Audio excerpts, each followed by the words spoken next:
राधे दोस्तों, जय श्री कृष्ण। तो आइए श्रवण करते हैं बृहस्पतिवार व्रत कथा। बहुत समय पहले की बात है कि भारत में एक राजा राज्य करता था। वह अति प्रतापी दानी था। वह प्रतिदिन मंदिर में दर्शन करने जाता था और गुरु और ब्राह्मणों की सेवा किया करता था। उसके दरवाजे से कोई भी निराश होकर नहीं लौटता तथा वह प्रत्येक गुरुवार को व्रत रखता एवं पूजन करता था। हर एक दिन गरीबों की सहायता करता था, परंतु ये सब बातें उसकी रानी को अच्छी नहीं लगती। वह न व्रत करती और न किसी को दमड़ी तक दान में देती थी तथा राजा से ऐसे करने को मना किया करती थी। एक समय की बात है कि जब राजा शिकार खेलने वन को चले गए थे, महल में सिर्फ रानी और दासी थी। उस समय गुरु बृहस्पति साधु का रूप धारण कर राजा के दरवाजे पर भिक्षा मांगने गए। साधु ने रानी से भिक्षा मांगी तो वह कहने लगी, हे साधु महाराज, मैं इस दान पुण्य से तंग आ गई हूँ। इस काम के लिए तो मेरे पति देव ही बहुत हैं। अब आप ऐसी कृपा करें कि सारा धन नष्ट हो जाए तथा मैं आराम से रह सकूं। साधु का वेश रखे बृहस्पति देव ने कहा, हे देवी, तुम अति विचित्र हो। संतान और धन से कोई दुखी नहीं होता, सभी इसको चाहते हैं। पापी भी पुत्र और धन की इच्छा करता है। अगर तुम्हारे पास धन बहुत है तो भूखे मनुष्यों को भोजन कराओ, ब्राह्मणों को दान दो, प्याऊ लगवाओ, धर्मशालाएं बनवाओ, कुआं, तालाब, बड़ी बाग बगीचे आदि के निर्माण करवाओ और कुंवारी कन्याओं का विवाह कराओ, साथ ही यज्ञ करो। इस प्रकार के कर्मों से आपके कुल एवं आपका नाम परलोक में सार्थक हो एवं स्वर्ग की प्राप्ति होगी। किंतु वह मूर्ख रानी साधु की इन बातों से खुश न हुई। वह बोली, हे साधु महाराज, मुझे ऐसे संपत्ति की आवश्यकता नहीं जो मेरे काम न आए तथा जिसको मैं अन्य लोगों को दान दूं, जिसको रखने और संभालने में ही मेरा सारा समय नष्ट हो जाए। साधु ने रानी को समझाने का बहुत प्रयास किया, परंतु रानी अपनी बात पर अडिग रही। तब साधु ने कहा, हे देवी, यदि तुम्हारी ऐसी इच्छा है तो ऐसा मैं तुम्हें बताता हूँ, वैसा ही करना। बृहस्पतिवार के दिन घर गोबर से लीपना, अपने केसों को धोना, मिट्टी से धोना, केसों को धोते समय स्नान करना, राजा से कहना कि वह हजामत करवाए, भोजन में मांस मदिरा खाना, कपड़ा धोबी के यहाँ धुलने डालना। इस तरह 7 बृहस्पतिवार करने से तुम्हारा सब धन नष्ट हो जाएगा। ऐसा कहकर साधु रूपी बृहस्पति देव अंतर्ध्यान हो गए। रानी ने साधु के कहे अनुसार ही 7 बृहस्पतिवार वैसा ही करने का विचार किया। साधु के बताए अनुसार करते हुए उसे केवल 3 बृहस्पतिवार ही बीते थे कि उसका समस्त धन नष्ट हो गया। कहे अनुसार ही करने से भरपेट भोजन के लिए भी दोनों समय परिवार तरसने लगा तथा सांसारिक भोगों से दुखी रहने लगा। राजा रानी से कहने लगा, तुम यहाँ पर रहो, मैं दूसरे देश को जाऊं, क्योंकि यहाँ पर सूफी मनुष्य जानते हैं, इसीलिए मैं कोई कार्य भी नहीं कर सकता। देश चोरी परदेश भी बराबर है। ऐसा कहकर राजा परदेश चला गया। वहाँ जंगल जाता, जहाँ लकड़ी काट कर लाता और शहर में बेचकर अपनी दुखी जीवन को बड़ी कठिनता से व्यतीत करने लगा। राजा के जाने के पश्चात इधर उसके बिना रानी और दासी दुखी रहने लगे। किसी दिन भोजन मिलता, किसी दिन जल पीकर रह जाती। एक समय रानी और दासी को 7 रोज बिना भोजन के व्यतीत हो गया तो रानी ने अपनी दासी से कहा, हे दासी, यहाँ पासी के नगर में मेरी बहन रहती है, वह बहुत ही धनवान है। तू उसके पास जा और वहाँ से 5 सेर बेजर मांग ला, कुछ समय के लिए गुजर हो जाएगी। इस प्रकार की आज्ञा मानकर दासी रानी की बहन के पास गई। रानी की बहन उस समय पूजन कर रही थी, क्योंकि उस रोज बृहस्पतिवार था। जब दासी ने रानी की बहन को देखा, उसे बोली, हे रानी, मुझे तुम्हारी बहन ने भेजा है, मेरे लिए 5 सेर बेजर दे दो। रानी ने कुछ उत्तर नहीं दिया, क्योंकि उसमें बृहस्पतिवार कथा सुन रही थी। इस प्रकार जब वादी को किसी प्रकार का उत्तर नहीं मिला तो बहुत ही दुखी हुई एवं क्रोध भी आया। लौट कर अपनी रानी के पास आकर बोली, हे रानी, तुम्हारी बहन तो बहुत ही बड़ी आदमी है, वह छोटे मनुष्यों से बात भी नहीं करती। उससे मैंने कहा तो उसने कोई उत्तर न दिया, मैं वापस चली आई। रानी बोली, हे दासी, इसमें उनका कोई दोष नहीं है। जब बुरे दिन आते हैं तब कोई सहारा नहीं देता। अच्छे बुरे का पता आपत्ति में लगता है। जो ईश्वर की इच्छा होगी यही होगा। यह सब हमारे भाग्य का दोष है। इधर उस रानी ने देखा कि मेरी बहन की दासी आई, परंतु उससे मैं नहीं बोली। यह कथा को सुन विष्णु भवन का पूजन समाप्त कर रानी के घर चल दी। जाकर अपनी बहन से कहने लगी, हे बहन, बृहस्पतिवार का व्रत कथा सुन रही थी, तुम्हारी दासी गई, परंतु जब कथा होती है तब तक न उठते हैं और न बोलते हैं, इसीलिए मैं न बोली। कहो दासी, क्यों गई थी? रानी बोली, बहन, हमारे अनाज नहीं था तथा राजा परदेश गए हुए हैं। वैसे तुमसे कोई बात छिपी नहीं है, इस कारण मैंने दासी को तुम्हारे साथ 5 सेर बेजन लेने के लिए भेजी थी। इस बात पर रानी की बहन बोली, बहन, बृहस्पति भगवान सभी की मनोकामनाओं को पूर्ण करते हैं, देखो शायद तुम्हारे घर में नाज रखा हो। इस प्रकार का वचन सुना तो घर के अंदर गई और वहाँ एक बड़ा घड़ा भेजर का भरा मिल गया। तब तो रानी को आश्चर्य हुआ, क्योंकि उसके अनुसार का एक एक बर्तन अन्न से खाली था। उससे उसने बाहर आकर रानी को सारा वृत्तांत सुनाया। दासी अपनी रानी से कहने लगी, हे रानी, देखो, वैसे हमको नहीं जम नहीं मिलता तो हम रोज ही व्रत करते हैं। अगर उनसे व्रत की विधि या कथा पूछ ले जावे तो उसे हम भी किया करेंगे। और फिर दासी के कहने पर रानी ने अपनी बहन से बृहस्पति व्रत पूजा विधि एवं नियमों के बारे में विस्तार से पूछा। उन्होंने बताया, जो बृहस्पतिवार के व्रत से चने की दाल और मुनक्का से विष्णु भगवान का केले की जड़ में पूजन कर दीपक जलाता है, पीला भोजन करता और पीले वस्त्र धारण करता है तथा प्रेम पूर्वक बृहस्पति भगवान की कथा सुनता है, इस प्रकार करने से गुरु भगवान उस भक्त प्रसन्न होते हैं, धन अन्न पुत्र देते हैं, मनोवांछित मनोकामना पूर्ण करते हैं। व्रत एवं पूजा की विधि बताकर रानी की बहन अपने घर लौट गई। तत्पश्चात रानी और दासी दोनों ने निश्चय किया कि बृहस्पति देव भगवान का व्रत एवं पूजन जरूर करेंगे। साथ जब बृहस्पतिवार उन्होंने व्रत रखा, घुड़सार से चाकर चना गुण बिल लाई तथा उसकी दाल से केले की जड़ का तथा विष्णु भगवान का पूजन किया। अब भोजन पीला कहाँ से पावे, बेचारी बड़ी दुखी हुई, परंतु उन्होंने व्रत किया था इसलिए गुरु भगवान प्रसन्न थे और 2 थालों में सुंदर पीला भोजन लेकर आए और दासी को देकर बोले, हे दासी, यह तुम्हारे और रानी के लिए भोजन है, तुम दोनों भोजन करना। दासी दो भोजन पाकर बड़ी प्रसन्न हुई, रानी से बोली, चलो रानी जी भोजन कर लो। रानी को इस विषय में कुछ पता नहीं था। वह दासी से बोली, तू ही भोजन करके तू हमारे व्यर्थ में हंसी उड़ाती है। रानी ने कहा, वह महात्मा हम दोनों को 2 थालों में भोजन देगा है, इसलिए हम तुम दोनों ही साथ साथ भोजन प्रारंभ करेंगे। उन्होंने गुरु भगवान को नमस्कार करके भोजन प्रारंभ किया। उसके बाद दोनों प्रत्येक बृहस्पतिवार को गुरु भगवान का व्रत और भोजन करने लगी। बृहस्पति भगवान की कृपा से उन दोनों को भी भोजन एवं धन की कोई कमी नहीं थी, परंतु रानी फिर पुनः उस प्रकार आलस करने लगी। तब दासी बोली, रानी, तुम पहले इस प्रकार आलस करती थी, तुम्हें धन के रखड़े उठाने में कष्ट होता था, जिस कारण सभी धन नष्ट हो गया। अब गुरु भगवान की कृपा से धन मिला है तो तुम्हें फिर आलस होता है। बड़ी मुसीबतों के बाद हमने यह धन पाया है, इसीलिए हमें दान पुण्य करना चाहिए तथा भूखे मनुष्यों को भोजन कराओ, पाऊ लगवाओ, ब्राह्मणों को दान दो, कुआं तालाब बावड़ी आदि का निर्माण करवाओ, कुंवारी कन्याओं का विवाह करो, मंदिर पाठशाला बनवा कर दान दो, कुंवारी कन्याओं का विवाह कराओ, जिसमें से आपका कुल और सम्मान बढ़े, आपके पितृ प्रसन्न हो। दासी की इन बात पर रानी ने इसी प्रकार कर्म करने प्रारंभ किए तो काफी यश फैलने लगा। एक दिन रानी और दासी विचार करने लगी, ना जाने राजा किस प्रकार से होंगे, उनकी कोई खबर नहीं।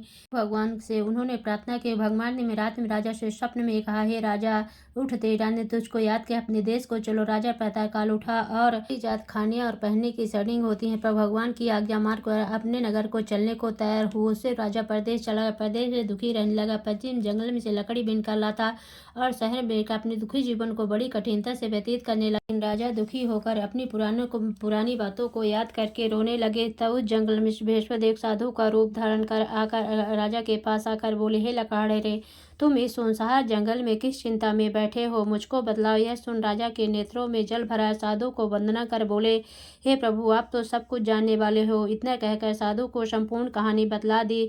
साधु रूपी भगवान राजा से बोले, हे राजन, तुम्हारी पत्नी ने बृहस्पति के दिन बृहस्पति देव का अपमान किया था, जिस कारण तुम्हारी यह दशा हुई। अब तुम किसी प्रकार की चिंता मत करो, भगवान तुम्हें पहले से अधिक धनवान करेगा। देखो, तुम्हारी स्त्री ने बृहस्पति देव का व्रत प्रारंभ कर दिया है। तुम मेरा कहा मानकर बृहस्पतिवार व्रत करके चने की दाल गुड़ जल के लोटे में डालकर केला का पूजन करो और फिर कथा सुनो, तुम्हारी सब कामनाएं पूर्ण होंगी। साधु के वचन सुनकर राजा बोला, हे प्रभु, मुझे लकड़ी बेचकर इतना पैसा नहीं मिलता जिसने भोजन करने के उपरांत कुछ बचा सकूं। मैंने रात में अपनी रानी को व्याकुल देखा है, मेरे पास कुछ नहीं है जिससे उसकी खबर तो मंगा सकूं, और फिर मैं कौन सी कहानी कहूँ, यह मुझको कुछ भी मालूम नहीं है। जीन काल में एक ब्राह्मण था, बहुत ही निर्धन था, उसके कोई संतान न थी। उसकी स्त्री बड़ी मलिनता के साथ रहती, स्नान न करती, किसी देवता का पूजन पाठ न करती, सर्वप्रथम भोजन करती, बाद में अन्य कार्य करती थी। इससे ब्राह्मण देवता बड़े दुखी थे, बेचारे बहुत कुछ कहते किंतु उसका कोई परिणाम न निकला। भगवान के स्त्री के रूपी रत्न कन्या पैदा हुई। वह कन्या अपने पिता के घर में बड़ी होने लगी। वह बालिका प्रातः स्नान करके विष्णु भगवान का जाप करने लगी। अपने पूजन पाठ को समाप्त करके स्कूल जाती तो मुट्ठी में जौ भर के ले जाती और पाठशाला के मार्ग में डालती जाती तो ये जौ स्वर्ण के हो जाते और लौटते समय उनको बीन कर घर को ले आती थी। एक दिन वह बालिका सोने के जौ को फटक कर साफ कर रही थी। उसके पिता ने देख लिया और कहा, हे बेटी, सोने के जौ को फटकने के लिए सोने का सूप होना चाहिए। दूसरे दिन गुरुवार था। इस कन्या ने व्रत रखा, बृहस्पति जी से प्रार्थना करके कहा, हे प्रभु, मैंने आपकी पूजा सच्चे मन से की हो तो मेरे लिए सोने का सूप दे दो। बृहस्पति देव ने इसकी प्रार्थना स्वीकार कर ली। रोजाना की तरह वह जल फैलाती जाने लगी। जल लौट कर जौ बीन रही थी। बृहस्पति देव की कृपा से उसे सोने का सूप मिला। उससे से वह जौ साफ करने लगी, परंतु उसकी माँ का वही ढंग रहा। एक दिन की बात है, कन्या सोने के सूप में जौ साफ कर रही थी। उस दिन उस शहर का राजपुत्र होकर निकला।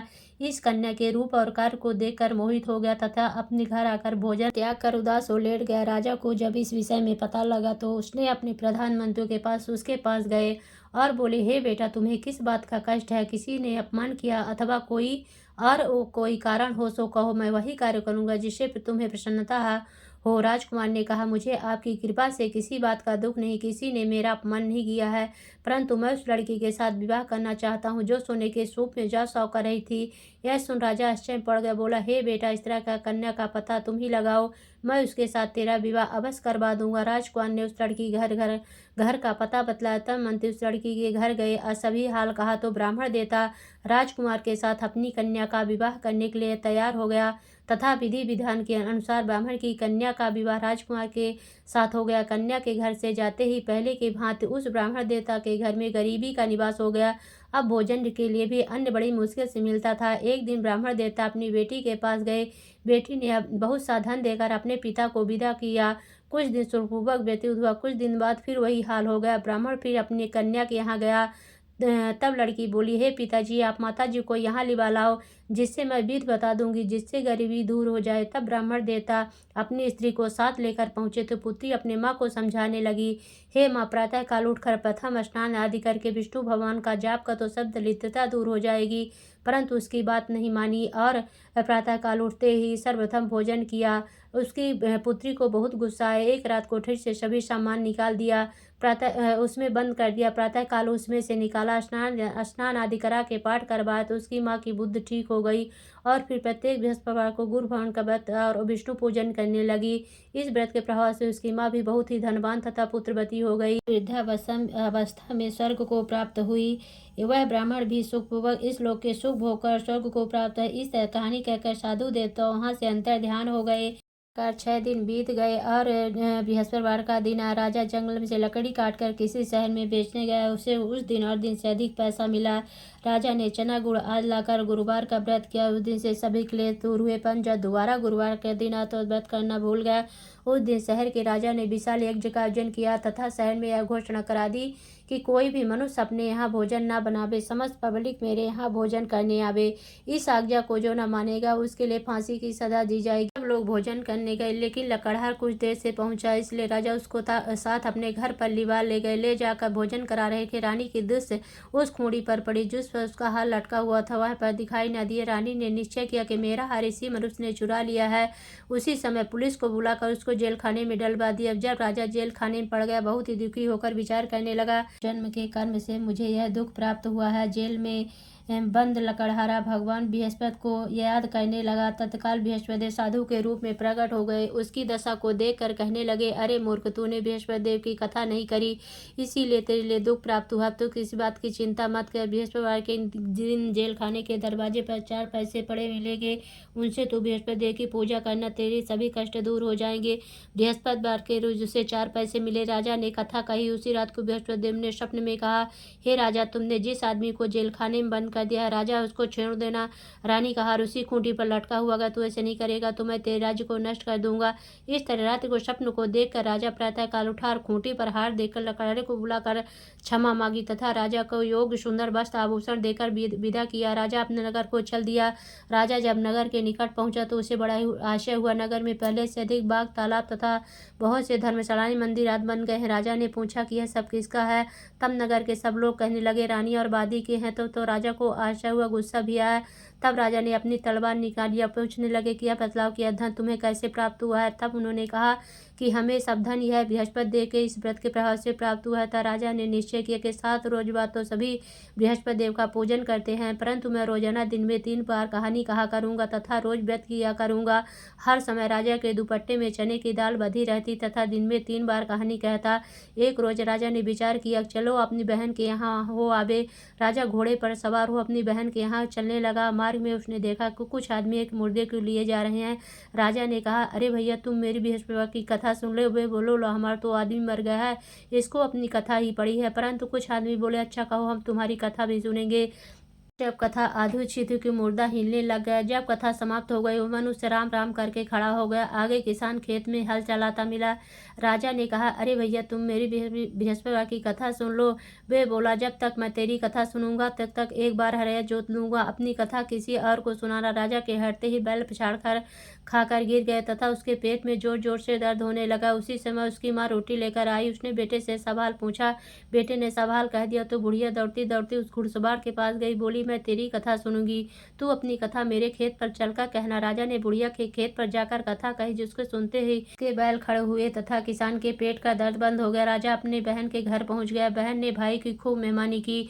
दूसरे रोज जागा तो देखने लगा सब भोजन कर रहे हैं। राजा ने कहा, बहन, ऐसा कोई मनुष्य है जिसने भोजन न किया हो, मेरी बृहस्पति की कथा सुन ले। बहन बोली, हे भैया, यह लोग ऐसे हैं, पहले लोग यहाँ भोजन करते हैं, बाद में अन्य कार्य करते हैं। अगर कोई पड़ोस में हो तो देखा हूँ। ऐसा करके देखने चली गई, परंतु उसे ऐसा कोई व्यक्ति नहीं मिला जिसने भोजन न किया हो। अतः एक कुम्हार के घर गई जिसका लड़का बीमार था। उसे मालूम हुआ कि इनके यहाँ 3 रोज से किसी ने भोजन नहीं किया।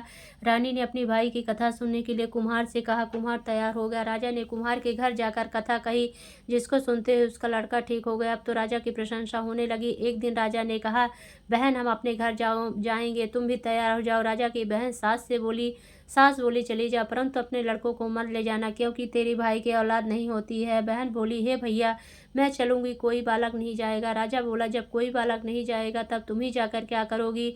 बड़े दुखी मन से राजा अपने नगर को लौट आया। राजा ने कहा कि हम निर्वंशी राजा, हमारा मुख देखने का धर्म नहीं, कुछ भोजन दान नहीं किया। रानी ने कहा, प्रभु बृहस्पति देव ने हमें सब कुछ दिया, हमें औलाद अवश्य देंगे। उसी रात को बृहस्पति देव ने स्वप्न में कहा, हे राजा, उठ, सोच को त्यागती रानी गर्भ से 9वें महीने में गर्भ से एक सुंदर पुत्र पैदा हुआ। तब राजा बोला, स्त्री बिना भोजन के रह सकती है, बिना कहे नहीं रह सकती। जब मेरी बहन आवे उसे कुछ कहना मत। रानी ने सुनकर हाँ कर दिया। जब राजा की बहन ने यह शुभ समाचार सुना, बहुत ही खुशी हुई तथा बधाई लेकर भाई की यहाँ आई। तभी रानी ने कहा, घोड़ा चढ़कर तो नहीं आई, गधा चढ़ी आई। राजा की बहन बोली, भाभी, मैं इस प्रकार न कहती, तुम्हें औलाद कैसे मिलती। बृहस्पति देव ऐसे हैं, जैसे जिसके मन में कामनाएं हैं सभी को पूर्ण करते हैं। जो सद्भावना पूर्वक बृहस्पति देव का व्रत करता है एवं कथा पढ़ता, सुनता, दूसरों को सुनाता, उनकी सभी इच्छाएं बृहस्पति देव पूर्ण करते हैं। इसलिए सब कथा सुनने के बाद प्रसाद लेकर जाना चाहिए। हृदय से उनका ध्यान करते हुए बोलो लक्ष्मी नारायण की जय, बोलो विष्णु भगवान की जय। ओम जय बृहस्पति देवा, स्वामी जय बृहस्पति देवा। छीनी छीनी भोग लगाऊं, कदली फल मेवा। ओम जय बृहस्पति देवा, तुम्हें पूर्ण परमात्मा, तुम्हें अंतर्यामी, स्वामी तुम्हें अंतर्यामी। जगत पिता जगदीश्वर, तुम सबके स्वामी। ओम जय बृहस्पति देवा। चरणामृत निज निर्मल, सब पातक हरिता, स्वामी सब पातक हरिता। सकल मनोरथ दायक, कृपा करो भरता।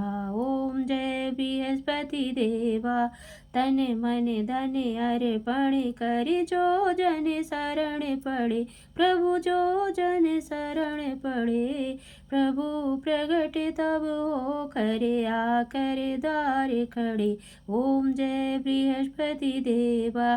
दीन दयाल दयानिधि, भक्तन हितकारी, पापे दोष सब हरिता भव बंधन हारी। ओम जय बृहस्पति देवा सकल मनोरथ दायक सब संशय तारो। विषय विकार मिटाओ संतन सुखकारी। ओम जय बृहस्पति देवा जो कोई आरती तेरी प्रेम सहित गावे। स्वामी प्रेम सहित गावे। ज्येष्ठानंद बंद शो शो निश्चय पावे। ओम जय बृहस्पति देवा। बोलो विष्णु भगवान की जय।